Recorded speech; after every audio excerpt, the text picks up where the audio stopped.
Jatni police को बड़ सफलता 5 जणिया डकायत ग्यांग को गिरफ करिबारे सफल होइछि पुलिस।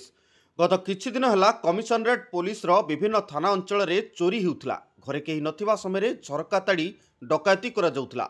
हेले गतकाली राति रे जटणी पुलिस एक विराट डकायती योजना पंड करिछि।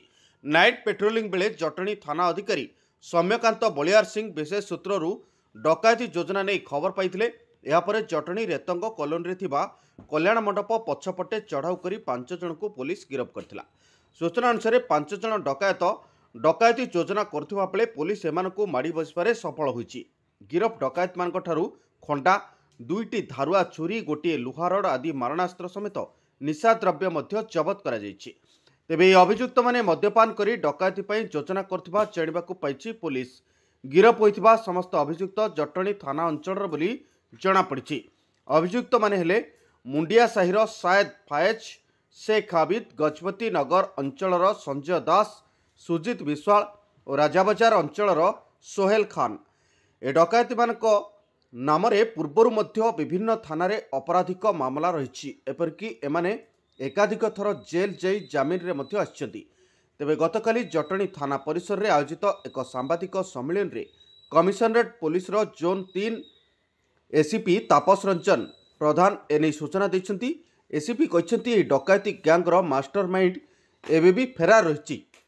ताकु खूब शीघ्र गिरफ कराजिबाकू चेष्टा जारी रहिछि।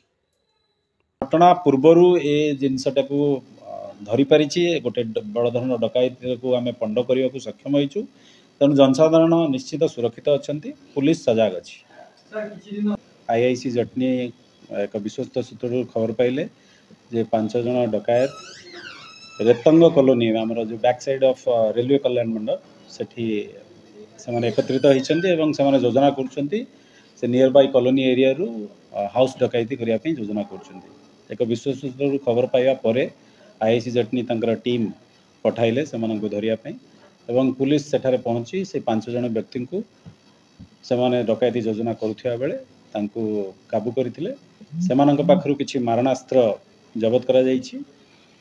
जेपरि कि गोटे बड़ खंडा, 2टा शाबल, 2टी छुरी, किछि लंका गुंड पाउडर आ से माने बसी सेठी मद खाइबार मद बोतल एवं सिगरेट पैकेट ए सब जिंस तांको पाखरु जबत करा जाइछि।